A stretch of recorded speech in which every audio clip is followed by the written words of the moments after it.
আসসালামু আলাইকুম ভিউয়ার্স। তো SQLite Database এটা আমাদের তৃতীয় লেকচার ভিডিও। এর আগে দুটো লেকচার ভিডিওতে আমরা যেটা করেছিলাম সেটা হচ্ছে আমরা সেভ করেছিলাম এবং ListView এর মাধ্যমে ডাটাগুলোকে ভিউ করেছিলাম। এবার আমরা যেটা করব সেটা হচ্ছে আপডেট করব। আপডেট অর্থ হচ্ছে আমরা দেখেছিলাম একটা 2 নম্বরে একটা এলিমেন্ট আছে, অর্থাৎ আমি এখানে রয়েছে, এই যে আমাদের 2 নম্বরে রাহাত আছে। আমি চাচ্ছি 2 নম্বরে রাহাত না, 2 নম্বরে আরেকটা নাম দেবো, লাইক হুসাইন দেবো।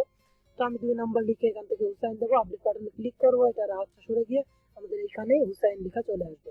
তো এটাকে আসলে আপডেট বলা হয়। তো আপডেট করার জন্য আমরা এখানে একটা বাটন অ্যাড করে নিই। তো আমি কোডের লিঙ্ক ডিসক্রিপশনে দিয়ে দেবো, আপনারা কপি পেস্ট করে কাজ করতে পারেন। এই কারণে এর আগে দুটো লেকচার ভিডিও হয়ে গেছে, আপনারা সেখান থেকে দেখে আসতে পারেন, আরো সহজ হবে। আর কোড তো ডিসক্রিপশনে থাকছে। আমরা ডিজাইন করে নিয়েছি, আপডেট বাটন দিয়েছি আমি এখানে। এখন আপডেট বাটনকে খুঁজে নেব আমি এখান থেকে, এই যে ভিউ বাটন, তারপরে আমি আপডেট বাটন দিয়ে নিলাম। এখন আপডেট বাটনের আইডি ফাইন্ড করব আমরা এইখান থেকে, নিচের দিক থেকে update button. Okay, view by id dot update button. Update বাটনে লিসেনার অ্যাড করব ঠিক এইখানটাতে, নিচের দিকে update button dot set on click listener new on click listener. তো ডাটা অ্যাড করার জন্য এবং ডাটা ভিউ করার জন্য আমরা SQLite হেল্পার ক্লাসে আমরা দুইটা মেথড নিয়েছিলাম, সেটা হচ্ছে ডাটা অন টেবিল অ্যাড করার জন্য আর ভিউ করার জন্য ভিউ ডাটা অন টেবিল। ঠিক একইভাবে আমরা এবারও কাজ করব আপগ্রেড করার জন্য। আপগ্রেড করার জন্য আমরা যেটা করব সেটা হচ্ছে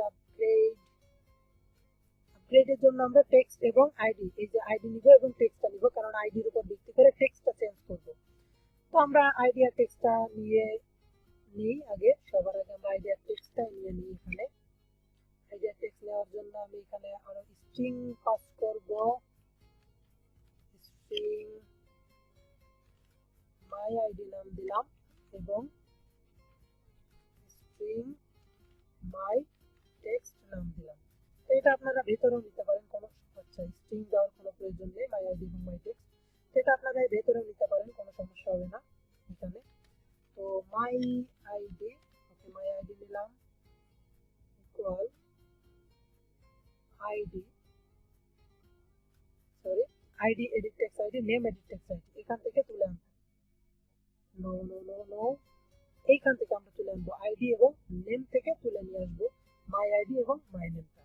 ID dot get text dot to string, তারপরে my text equal my name dot get text dot to string. Okay, তো আমরা মাই আইডি দিয়ে আইডি তুলে নিয়েছি, মাই টেক্সট দিয়ে টেক্সট তুলে নিয়েছি।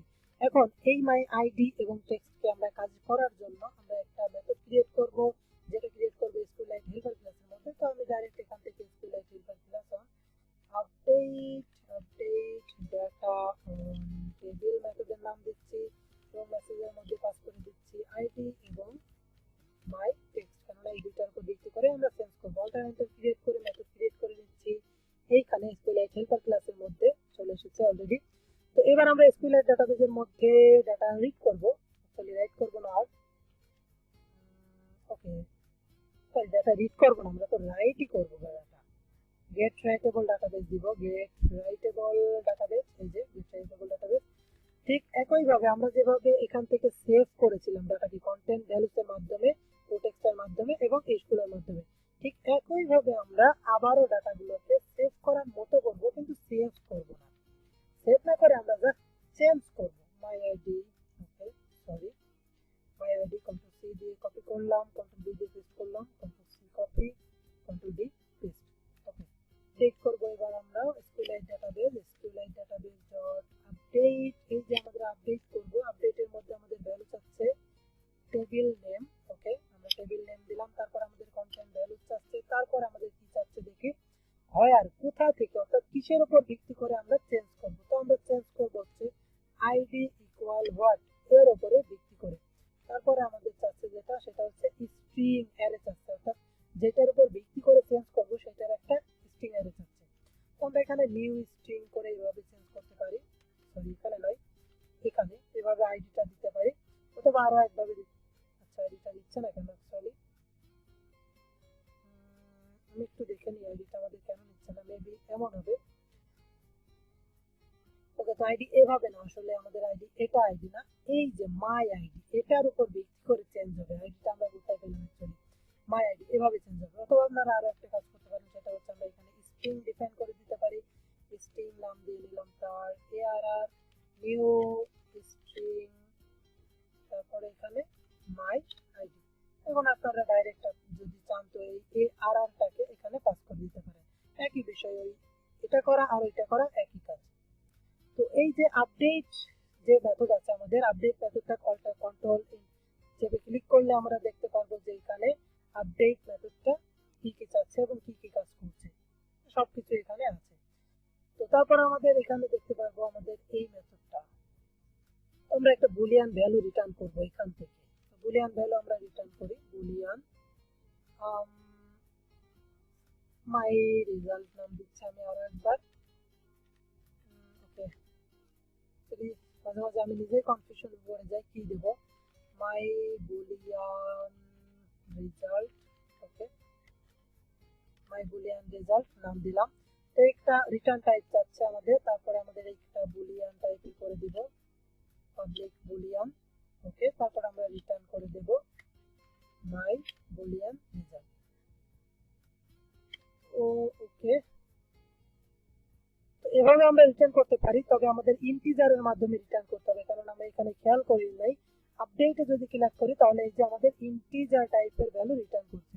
এইভাবে আমরা রিটার্ন করতে পারি, অন্যভাবে রিটার্ন করতে পারি, সেটা হচ্ছে ডাইরেক্ট এইভাবে কাজ না করে আমরা এখান থেকে রিটার্ন ট্রু ফলস করে দেব। অর্থাৎ যদি কাজ হয় তাহলে ট্রু রিটার্ন করবে, না হলে ফলস রিটার্ন করবে। এখানে আমরা বুলিয়ানই ব্যবহার করব।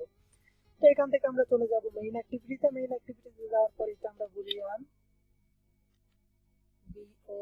বুলিয়ান মাই বুল রেজাল্ট, ওকে বুল রেজাল্ট করে নিলাম। যদি ট্রু হয় তাহলে আপডেট হবে, যদি ফলস হয় তাহলে আপডেট হবে না। If my bull result equal to তাহলে আমাদের আপডেট হয়েছে। আমরা টোস্টের মাধ্যমে সেটা শো করে দেব আপডেট সাকসেসফুল। এলস যদি তা না হয় তাহলে আমাদের টোস্ট দিয়ে দেব কান্ট আপডেট। ওকে, তো আমাদের একটা সব কাজ কমপ্লিট হয়েছে। কি কাজ করেছে আমরা একটু দেখে নিই। আমরা মেইন অ্যাক্টিভিটিতে প্রথমে আমরা ডিজাইন ফাইলে গিয়েছি এবং আপডেট নামে একটা বাটন ক্রিয়েট করে নিয়েছি। আপডেট বাটনের আইডি ফাইন্ড করে নিয়েছি, বাটন ডিক্লেয়ার করে নিয়েছি, লিসেনার অ্যাড করেছি, তার মধ্যে আমরা একটা মেথড ক্রিয়েট করেছি। তার আগে আমরা স্ট্রিং তুলে নিয়েছি, কারণ আইডির উপর ভিত্তি করে টেক্সট চেঞ্জ করব। একটা আপডেট ডাটা অন টেবিল নামে মেথড ক্রিয়েট করেছি, তার মধ্যে গেট রাইটেবল ডাটাবেস নিয়েছি, কারণ রাইট করব কন্টেন্ট ভ্যালুস এর মাধ্যমে পুট আইডি এবং নিয়ে নিয়েছি সবকিছু। তারপরে আমরা এই যে আপডেট মেথডের মাধ্যমে টেবিল নেম, কন্টেন্ট ভ্যালু এবং কিসের উপর ভিত্তি করে চেঞ্জ করব, আইডির উপর ভিত্তি করে চেঞ্জ করব, আর সেই আইডিটাকে পাস করে দিয়েছি। রিটার্ন ট্রু করে দিয়েছি, যদি আমাদের পাস হয় তাহলে ট্রু করবে, আর যদি না হয় তাহলে ফলস পাস করবে। তো এখানে এসে আমরা দেখছি যে ট্রু না ফলস, যদি ট্রু হয় তাহলে আপডেট সাকসেসফুল, যদি ফলস হয় কাউন্ট আপডেট। তো এবার আমরা আমাদের প্রজেক্ট রান করি। এই যে আমাদের প্রজেক্ট সাকসেসফুলি রান হয়েছে। আমি এখানে আর একটা মেথড দিই, 7 নম্বর মেথড দিলাম, নাম দিচ্ছি তার আচ্ছা যাই হোক কামাল দিতে চেয়েছিলাম। ওকে যাই হোক, বানানটা আমি ভুল গেছে। সেভে ক্লিক করছি আমি। সেভে ক্লিক করার পর অ্যাড সাকসেসফুল ভিউতে ক্লিক করছি আমি। এই যে 7 নম্বরে তমাল বানানটা আমার ভুল গেছে, এখন আপডেট করতে হবে এই তমাল বানানটা। আমি 7 নম্বরে দিচ্ছি এবং এটাকে আপডেট করব। আপডেট করব TOMAL তমাল নামে। ওকে, তো এবার আমি তমাল নামে আপডেট বাটনে ক্লিক করলাম। দেখতে পারবো আপডেট হয়নি, কিন্তু আপডেট সাকসেসফুল দেখিয়েছে। তার কারণ হচ্ছে আমি আবারও ভিউ বাটনে ক্লিক করব। এইবার যদি আমি তমালে যাই দেখবো তমালটা চেঞ্জ হয়ে গেছে। তো এটাই ছিল মূলত আজকে লেকচার ভিডিও। দেখাবে পরবর্তী লেকচার ভিডিওতে। ততক্ষণ পর্যন্ত ভালো থাকুন, সুস্থ থাকুন, আল্লাহ হাফেজ।